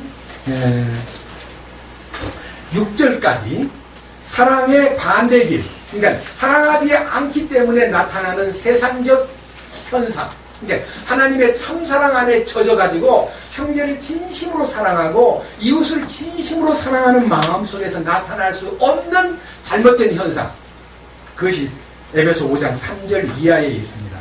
자세히 들어보세요. 첫째는 음해, 둘째는 부정한 것, 셋째는 탐욕, 그 다음에 4절, 넷째는 추잡한 것, 그 다음에 다섯째는 어리석은 농담, 그 다음에 넘겨보세요. 5절 다 같이 보겠습니다. 5절, 너희가 이것을 알거니와 은혜를 일삼는 자나 부정한 자나 탐욕을 부리는 자 곧 우상 숭배자는 결코 그리스도와 하나님의 왕국에서 아무 상속 유혹도 받지 못하느니라. 자, 여러분, 사랑의 반대가요, 간음이에요. 간음. 야고보 4장 4절에 세상을 사랑하는 것은 간음이다. 간음하는 남자들과 여자들아, 세상과 벗된 것이 하나님의 원수됨을 알지 못하느냐. 누구든지 세상과 친구가 되려고 하는 사람은 스스로 하나님과 원수가 되는 것입니다. 하나님이 제일 싫어하는 죄가 우상숭배예요. 우상숭배의 가장 근원은 탐심에서부터 기인돼요. 탐심. 오늘 우리 알고 있는 교회가 저렇게 막 세상에 가장 짓밟히고 가장 저주스러운 교회로 비추인 것은요, 주님을 사랑해야 될 그들이 지도자를 잘못 만나가지고 돈을 사랑하고 세상을 사랑하고 물질에 탐닉하고 거기에다가 너무너무 신경을 쏟다 보니까 주님께서 그 앞장서가지고 주님을 대항했던 우상숭배했던 그 가정을 깨트리는 작업이 세월호 사건이에요. 우리가 저주하는 거 아닙니다. 우리는 각자가 깨어진 경험이 있기 때문에 그 말을 받아들입니다. 오수영 형제도 이미 깨어졌기 때문에 여기 와 있지요. 안 깨어졌으면요, 얼마든지 세상을 즐길 수 있어요. 여기 저 박선신 형제님 깨어진 것이 있기 때문에 여기 왔어요. 박살이 개인적으로 나야 됩니다. 우리 앞에 계신 우리 이 형제님도 깨어졌기 때문에 여기 앉아있는 겁니다. 저도 깨어졌기 때문에 이 말씀을 드리는 겁니다. 저도요, 지위가 깨어지고 명예가 깨어지고 관계가 깨어지고 돈도 깨지고 제 모든 인간관계에서 많은 신용도 깨지고 다 깨져버렸어요. 다 부도가 나버린 다음에 갈 곳이 없이 헤매다가 주여, 나는 아무것도 아닙니다. 이 고백을 하니까 주님께서 손을 잡아주더라니까요. 나는 아무것도 아니라는 것을 주 앞에 고백했을 때 나를 손잡아주신 분이 주님이셔요. 그리고 주님께서 내가 너한테 원하는 것은 네가 나한테다가 잘하는 거 아니야. 너는 아무것도 할 수가 없어. 네가 그동안 나한테 잘하려고 노력했지. 그거 다 불법이야. 마태복음 7장 21절 이하에 주의 뜻대로는 뭐냐? 내가 주님의 이름으로 선지자가 되고, 내가 주님의 이름으로 큰 일을 행하고, 내가 주님의 이름으로 마귀를 내쫓고, 내가 주님의 이름으로 이것저것을 하였습니다라고 보고할 때 수고했구나라고 하지 않고 불법을 행하는 자요, 내게서 떠나가라. 나는 너를 도무지 알지 못하노라 하고 저주받을 뻔했는데요, 그 제 자신의 과거가요, 피 청산되는 장소가 십자가의 능력 안에 들어가니까 주님이 나를 마귀에게 포로된 운명을 바꿔가지고 자신에게 포로가 되게 해주셔가지고 나에게 선물을 주시면서 이 선물로 형제들을 섬겨, 그 놀라운 선물을 받아가지고 지금 여러분 앞에 섬기는 마음으로 이 메시지를 선포하는 것입니다. 여러분, 이 진심이요, 지식의 갈파, 제가 지식을 갖고 놀라는 마음이 아닙니다. 그것을 많이 읽어가지고요, 지식을 깨달아가지고 얘기하는 거 아닙니다. 제 마음에서 일어난 이 확실한 종려나무의 신비가 당신을 왕으로 섬기고, 당신을 그 왕자를 보는 눈이 열리고, 그리고 내 마음속에서 당신의 왕권 앞에 나아가는 이 장막전의 희망이 있기 때문에 여러분 앞에 이렇게 설파하고 외치고 제 마음의 이 갈망을 여러분 앞에 보이는 것입니다. 스가랴 다시 14장 보겠습니다. 이 말씀 좀 이따 보고요. 스가랴 14장.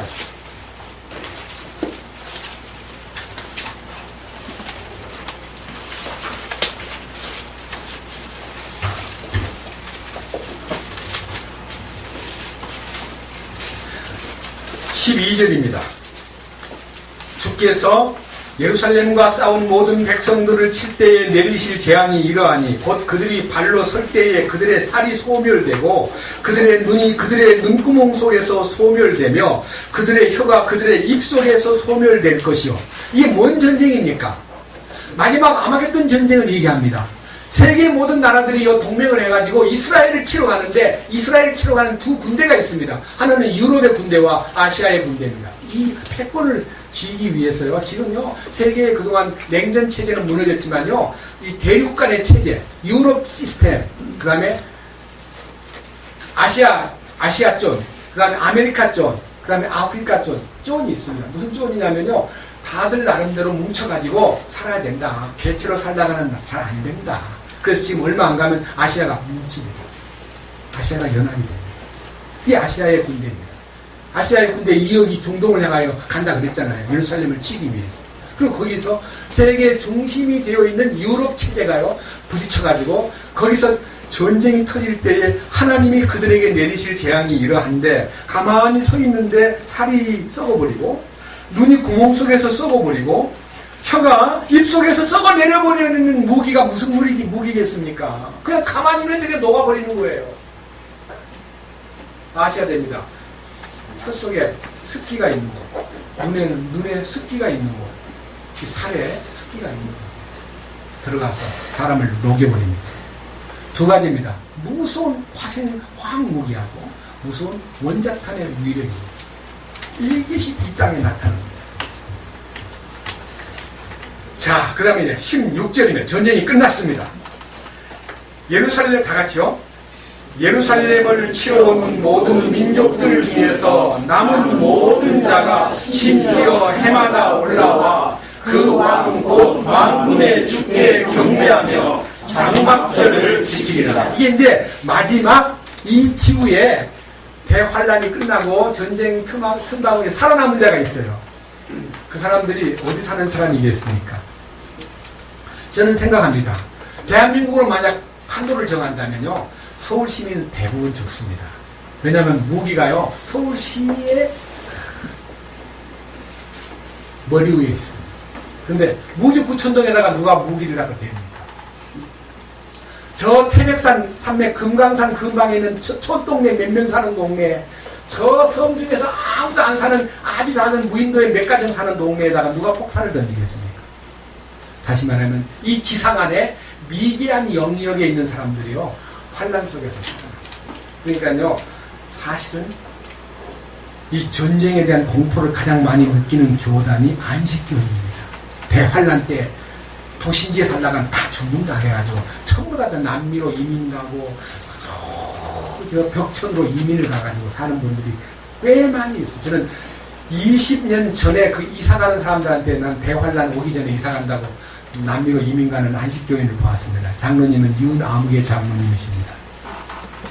안 오니까요 남미에 갔다가 너무 살기가 힘드니까 최근에 이제 토론토로 이사 갔답니다. 토론토는 사실 서울보다 더 무서운 곳이에요. 어떻든 간에요 이 지구에 대환란이 일어나가지고 엄청난 하나님이 제안했던 무기를 하나님이 풀어버릴 때 요한계시록에 인봉이 터지고 나팔이 불면서 하나님의 대접이 쏟아지는데 그 대접 쏟는 일 중에서 지구의 3분의 1이 박살나고 이런 많은 인종들이 멸망을 받는 무서운 환란이 있다는 거 우리는 염두에 두고 주님 오실 날을 기다리는 사람들 함께 사셔야 됩니다. 여기에 전쟁이 끝나고 나면요 자 18절 만일 이집트의 가족이 올라가서 거기 이르지 아니하면 비를 받지 못하리니 주께서 장막절을 지키러 올라오지 아니하는 이기도들을 칠 때에 내리실 재앙을 거기에 내리시리라. 장막절을 지키러 올라오지 아니하는 모든 민족들이 받을 벌과 이집트가 받을 벌이 이러하니라. 여기에 장막절이라는 단어가 몇 번 나오는데 이것이 뭔 말이냐면 주님이 통치하는 통치권에서 모두 다 그분 앞에 경배하러 올라가야 된다 이거예요. 우리가요 이 명절 때 예루살렘으로 올라가는 이 명절에 대한 어떤 규례를요 이스라엘 민족들은 지키고 있습니다.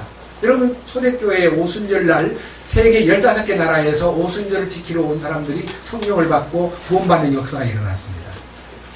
그와 같이 흉내내는 사람이 메카라는 소위 말하는 이슬람교의 성지에 전 세계에 퍼져 있는 이슬람 교인들에게 개인으로 기도하는 거 참 좋다.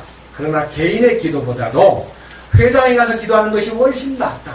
집에서 백날 기도하는 것보다 회당에 가서 하루 기도하는 것이 낫다.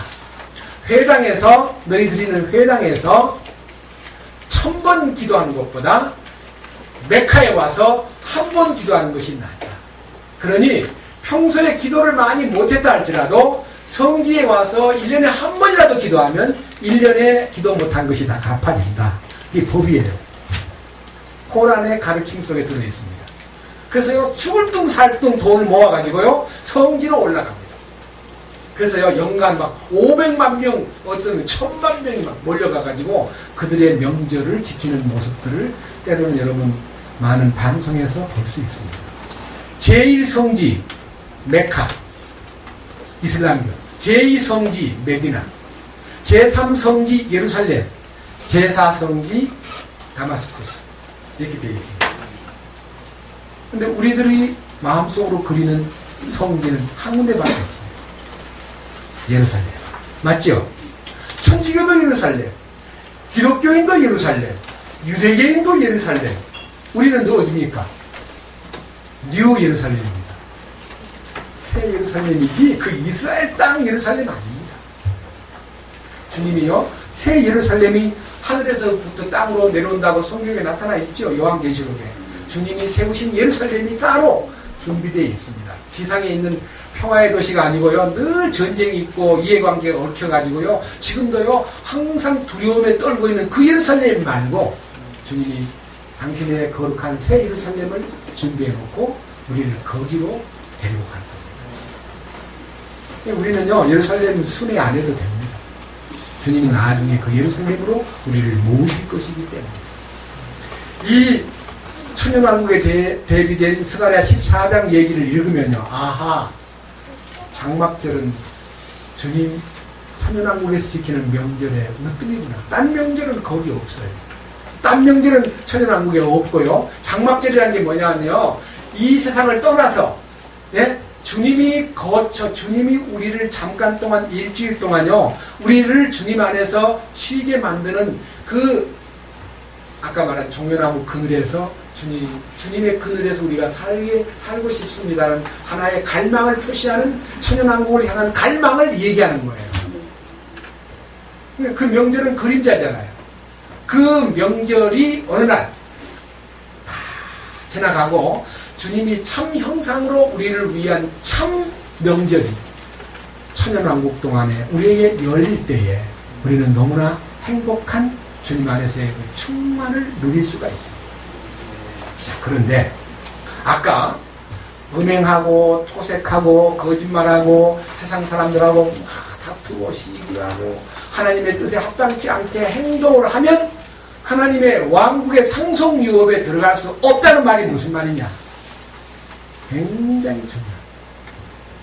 하나님이 정하신 아름다운 성장에 이르고 종려나무의 그 풍성함에 이르고 흥황함에 이르고 그 다음에 포도송이가 열려가지고 그것을, 포도송이는 포도를 가꾼 사람, 포도원에서 일하는 사람, 포도를 먹고 싶은 사람한테 공급을 주는데 이 공급이 유방에 나타난 포도송이처럼 주님의 거룩한 생명의 집단, 곧 주님이 참으로 공급해주는 교회 가운데 나타난 포도송이여야 되는 거예요.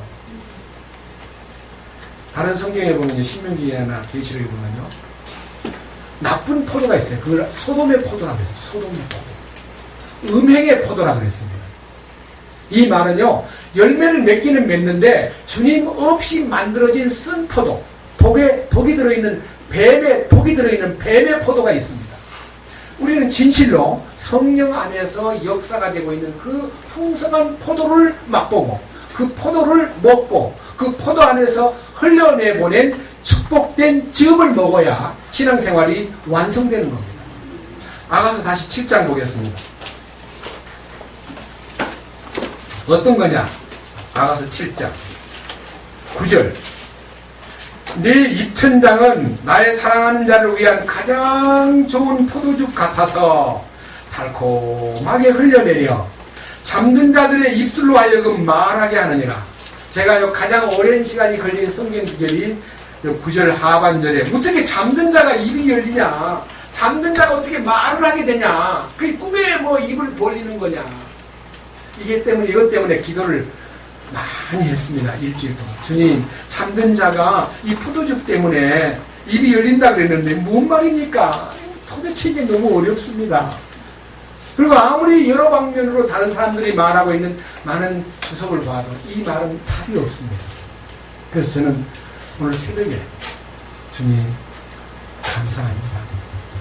이 잠든 자가 입이 열리는 것이 어떤 방법으로 입이 열리느냐, 이 잠든 자에 대한 얘기를요 방금 에베소서 5장에서 다시 한번 펼쳐보겠습니다. 에베소서 5장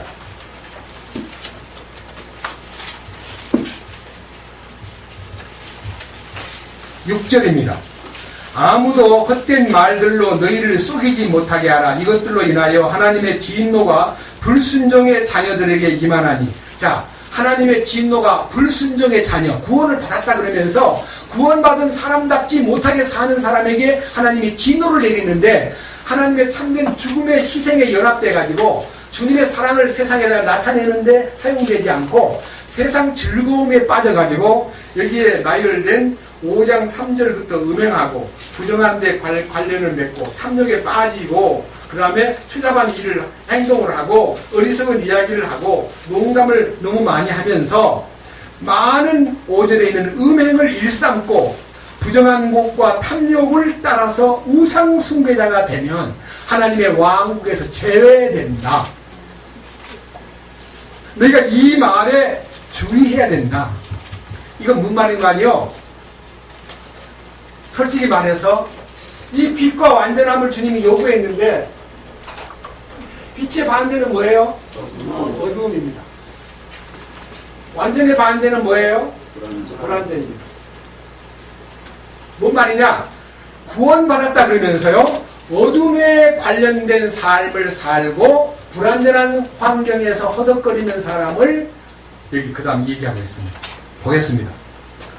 7절. 그러므로 너희는 그들과 함께 참여하는 자가 되지 말라. 그들이 누구냐면 5장 3절에서부터 6절까지 그리스도의 왕국 상속에 제외될 사람의 행동이 뭐냐면 어둠에 사는 사람들이다. 그 어둠에 사는 사람의 그 삶에 동참하거나 동료가 되지 말아라. 그 다음 8절. 너희가 한때는 어둠이었으나 이제는 주 안에서 빛이니 빛의 자녀들로서 걸으라.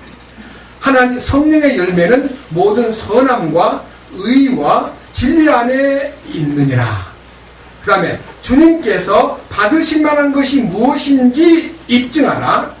열매 없는 어둠의 일에 참여하지 말고 도리어 그것들을 책망하라. 자, 열매 없는 어둠의 일이라는 것이요, 아까 말한 대로 아가서 5장 3절에는 쌍태 노루새끼 같은 두 가슴을 얘기했는데 7장 7절과 7장 8절에서는 네 젖가슴이 포도송이 같다 그랬습니다. 이 말은요, 빛과 완전함을 소유한 것만 갖고는 안 된다. 빛과 완전함이 나타나야 된다. 무엇으로? 열매로. 그게 포도송이에요. 여기에요 9절에 보면 빛의 열매는 옛날 개혁 성경에는 성령의 열매라고 되어 있지 않고요, 빛의 열매는 선함과 의로움과 진리 안에 있느니라 그랬습니다. 그러니까요, 우리가 진정한 신앙생활은요, 주님의 우린과 둠민이 가슴에 간직된 것만 갖고는 안 되고요, 그것이 열매로 나타나야 되는데 빛과 완전함의 열매는 포도송입니다. 주님이요, 주님이 나타나야 됩니다. 그것이 신명기 8장 8절에 있는 우리의 포도이신 주님입니다. 자, 그런데 여기 보세요. 11절. 열매 없는 어둠의 일이 뭐냐? 열매 없는 어둠의 일이라는 것이요, 우리 안에 많이 따라다닙니다. 그것이 뭐냐? 5장 3절에서부터 5절까지에 있는 인간성 가운데 처리 안 된 모든 기질 때문에 사람들에게 잘못 나타내 보여주는 예수 믿는다 그러면서 맛을 잃어버린 소금처럼, 소금은 주님인데 주님을 잃어버리면 나는 맛없는 소금이 되고, 맛없는 소금이 되면 밟히는 거예요. 사람한테 밟히는 존재로서 아이고 뭐 저 십자가에 죽어? 아이고 저 구원을 받았어? 아이 저게 뭐 어때 뭐 승천 뭐 왕권? 아이고 참 니나 잘해. 이런 말을 듣는 사람이 어둠의 일에 참여한 사람이에요. 자, 밑에 보세요. 12절. 그 중에서 그들은 은밀한 가운데 행하는 그것들은 말하는 것조차 수치스러운 것이니라. 여러분들이 남들한테 보이지는 않지만요, 자기 속에 수치스럽게 느끼는 주님과의 관계. 나 왜 이러지? 나 죽었다고 그랬는데 왜 이렇게 펄펄 살아있지? 아니 왜 이렇게 욕심이 나오지? 아니 난 왜 이렇게 시기심이 자꾸 솟구치지? 왜 이렇게 성질이 나오지? 이게요, 자기만이 아는 수치스러운 항목이 있다 이거예요. 이 항목이 13절 같이 보겠습니다. 그러나 책망을 받는 모든 것은 빛으로 말미암아 밝히 드러나게 되나니 무엇이든지 밝히 드러나게 하는 것은 다 빛이니라. 이 양심에다 물어보라 이게 우리 부가 두님한테. 네 가슴에 물어보라 이거예요. 확실하냐? 거리낌이 없느냐? 부끄럽지 않느냐? 마음속에서 드러날 것이 다 드러났느냐? 네! 다 드러나야 돼요. 아멘. 자기 수치스러운 요소가 다 드러나야 돼요. 그 다음 보세요. 그렇기 때문에 14절. 그러므로 그분께서 이르시기를 너 잠자는 자여 깨어서 죽은 자들로부터 일어나라. 그리스도께서 내게 빛을 주시라. 여기 이 말이 뭔 말이에요? 누가 잠자는 자입니까? 여기 누가 죽은 자고 누가 잠자는 자입니까? 죽은 자는요, 이자가 죽은 자입니다. 예수님 따라가고 싶은 마음 참 간절한데요, 부친이 돌아가셨거든요. 제가 집에 가서 장례식이나 치르고 주님을 따르겠습니다. 그랬더니 주님께서 말씀하시기를 죽은 자들로 저희 죽은 자를 묻게 하고 너는 나를 따르라. 주님의 요구예요. 베드로와 요한과 야고보가 오는데 주님이 그 바닷가에 오셔가지고 나를 따르라 그러니까요, 주님 배도 좀 처분하고 그물도 좀 팔고 그 다음에 따라가겠습니다. 그러면 주님 제외시키는 거예요. 배와 그물을 버려두고 주님을 따른 거예요. 그게 주님이 부르심에 응하는 태도다 이거예요. 뭐를 정리하다니, 뭐를 어쩌고저쩌고 핑계를 대는 건 주님이 원하지 않는 사람이다. 그럼 여기서 진정으로 너 잠자는 자여 깨어서 죽은 자들 가운데 일어나라는 말은 구원받은 사람이 세상에 빠져 사는 걸 잠자는 거라 그래요. 구원받은 사람이 세상 사람하고 어울려가지고 거기서 막 인간의 그 즐거움을 누리고 돈 막 눈이 어두워가지고 거기 사는 것이 잠자는 자라는 거예요. 여기도 잠자는 자가 꽤 많이 있습니다. 일어나야 됩니다. 그 죽은 자들 집에서 나와야 돼요. 자, 죽은 자는 주님 볼 때 죽은 자는요, 구원 못 받고 세상에서 막 제멋대로 사는 사탄의 밥이 되어 있는 사람은 죽은 자고요. 적어도 십자가에 흘린 피를 알고 용서받았다, 구원을 받은 사람이다라고 아는 사람은 절대로 구원을 안 뺏어가니까 생명은 속에서 숨을 쉬고 있으니까 잠을 자는 거죠. 잠자는 자가 숨이 나가버리면 죽은 자가 되고요. 숨을 쉬고 있으면은 잠자는 자와 죽은 자의 차이점은 솔직히 말해서요, 죽어버리면요, 남이 그 가만히 내버려두면 막 코에서 막 더러운 거 나오고 입에서 더러운 거 나오고 항문으로 더러운 거 나오고 그러니까요, 얼른 그 죽은 자의 입에다가 뭘 틀어 막습니다. 귓구멍도 막습니다. 항문도 막습니다. 왜? 냄새 나니까. 그 죽은 자는요, 조치를 해가지고요, 심지어는 미국에 가서 보니까 화장까지 다 해가지고 양복을 딱 입혀놓고 유리관에다가 넣어놓고요, 꽃을 막 덮어놨어요. 죽은 자는 죽은 자의 흉악함을 보이지 않게, 흉측함을 보이지 않기 위해서 다듬어주고 옷도 입히고 돌보는데요. 잠자는 자는요, 누가요, 손도 안 댑니다. 벗고 자든 뭐 단추를 풀고 자든 머리카락이 다 흩어지든 입을 벌리고 자든 상관도 안 해요. 잠자는 자의 흉측함은요, 누가 탓지 안 해요. 왜? 잠 깨울까봐 미안하니까 내버려둡니다. 아이고 잠도 험하게 자네. 예. 구원받은 사람이 세상에서 잠자고 있는 모습은 참으로 흉측한 모습이에요. 주님께서 말씀하시기를 너 깨어 잠자는 자여 깨어서 죽은 자들 가운데서 어떻게 해요? 일어나라고 하는 그 일어남이라는 단어가요 부활의 말씀이에요. 일어나라는 말은요 이 성경 전체에서 일어나라 일으켜지다 일으켜 세움을 받다는 일어나라는 말은 부활 능력을 상징하는 거예요. 자 넘겨보십시다. 아가서 7장 9절 내 입천장은 나의 사랑한 자를 위한 가장 좋은 포도즙 같아서 달콤하게 흘러내려 잠든 자들의 입술로 하여금 말하게 하느니라. 여러분 가장 좋은 포도즙이 그에게 공급이 되면 그가 일어난다는 겁니다. 잠자는 자가 일어나는 거예요. 근데 이제 제가요 가장 좋은 포도즙을 구해야 되는데 어디서 만들어야 돼? 이 가장 좋은 포도즙을 어디서 구해와야 되느냐? 요한복음 2장에서 구해오면 됩니다. 자 보세요. 혼인잔치가 벌어졌는데 포도주를 가지고 막 사람들을 대접을 했습니다. 근데 갑자기 포도즙이 떨어져 버렸습니다. 그래서 그 일을 맡은 사람이 괴로워하니까 마리아가 예수님에게 연결을 시켜가지고 예수님이 그 우물가에 있는 커다란 동이에다가 물을 6동이를 가득 담게 하고 그 다음에 주님이 그걸 퍼다가 손님들을 접대하라고 했더니 그 포도주를 맛보고 하는 말이 이렇게 말합니다.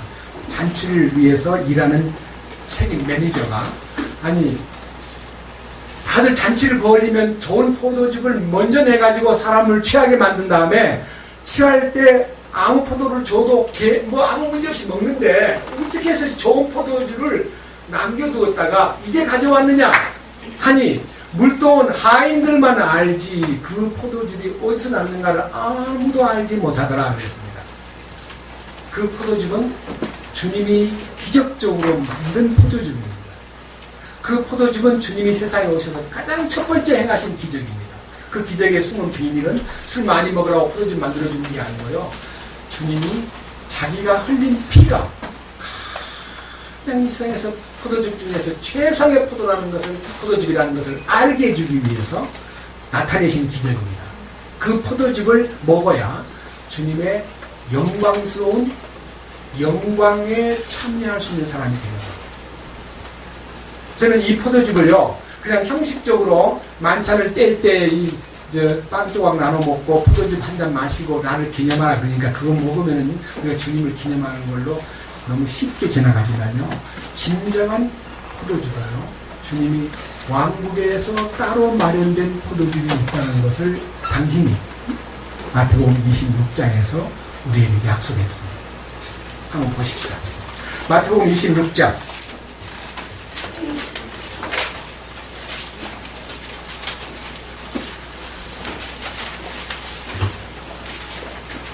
29절 그러나 내가 너희에게 이르노니 내가 이 포도나무 열매에서 난 것을 이제부터 내 아버지의 왕국에서 너희와 함께 새롭게 마시는 그날까지 마시지 아니하리라. 이게 왕국의 포도즙이 따로 있는 거예요. 이 포도나무에서 난 열매, 이 포도송이가 주님이 새롭게 왕국의 비전을 소유한 사람들에게 주는 그 포도즙을 먹으면 잠자는 자가 깨어납니다.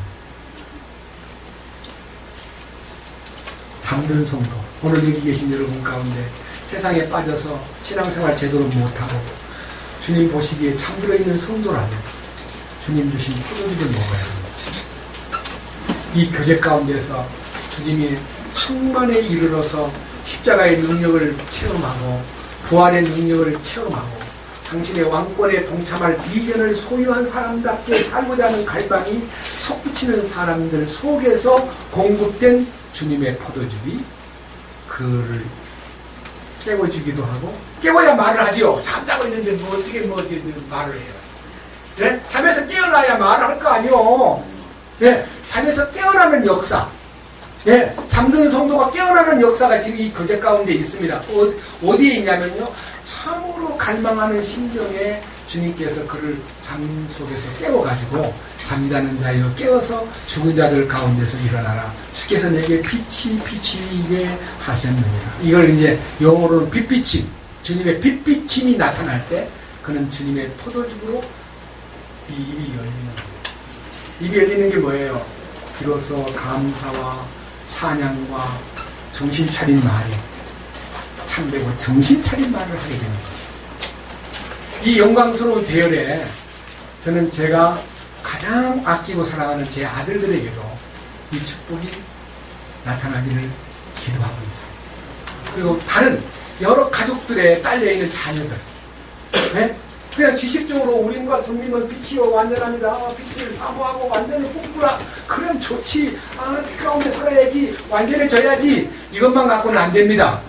이 빛과 완전함이 연구를 가지고 나타나는 두 가슴에서 실제로 나타나는 포도송이처럼요. 주님의 거룩한 인격과 신성한 생명이 나타나야 됩니다. 이것이 우리가 기도하고 꿈꾸는 바입니다. 이 말씀 안에서 이런 축복이 열려있다는 것이 얼마나 행복한지. 여러분, 그리스도의 장성한 충만에 이르는 이 일이 이 교제 가운데 허락되었기 때문에 이 말씀이 지금 열린 것입니다. 저는 이 말씀이 여러분 속에 실제가 되고 우리 모두가 다 그 실제 안에서 주님을 누리고 주님을 이 가슴에다 짓누고 있지 않고, 예? 주님을 나타내는 포도송이로, 그 다음에 포도즙으로, 가장 좋은 포도즙으로 우리 앞에 열려가지고 우리 모두가 다 주님 감사합니다, 그 뜻을 따르겠습니다 하면서, 여기 콧김에 대한 얘기가 있는데요. 콧김은요, 멀리서는 콧김을 맞지 못합니다. 희스하기 위해서 이렇게 딱 껴안으면요, 콧김이 전달됩니다. 콧김이 사과 냄새 같다는 말은요, 사과, 우리 주님의 인격입니다. 아가서 2장을 보겠습니다. 아가서 2장 3절입니다. 아들들 가운데 계신 나의 사랑하는 이는 숲의 나무들 가운데 있는 사과나무 같으니 내가 그분의 그늘 아래 앉아 크게 기뻐하였고 그분의 열매는 내 입맛에 달았도다. 이 사과나무가 주님이시고 사과나무의 열매는 주님의 풍성한 축복입니다. 그 다음 5절 보면요, 큰 포도주 병으로 나를 지탱하오며 사과로 나를 위로하소서. 사랑으로 인하여 내가 병이 났나이다. 이게 사과로 나를 위로하소서 그랬습니다. 여러분, 지금 우리가 이 아가서에서 이 콧김이 네 코의 냄새가 사과 냄새 같다고 말한 이 중간 얘기가요, 우리에게 주는 의미가 뭐냐면요, 영적 분별력도 물론이지만요, 주님과 가장 가까운 사이에서 호흡이 맞닿는 장소에서 맡겨지는 냄새입니다. 예? 여러분, 그냥 앉아가지고 콧김을 맞는 거 아닙니다. 그냥 입을 맞추기 위해서 딱 껴안을 때 콧김이 전달되는데 그 콧김이 주님의 냄새를 나타내야 된다는 거죠. 우리는 모두가 다 성경 안에는 포도 얘기든 사과 얘기든 올리브 얘기든 여기 지금 얘기하고 있는 모든 신령한 영적 과일들이 전부 다 주님의 신성을 나타내는 주님의 향기입니다.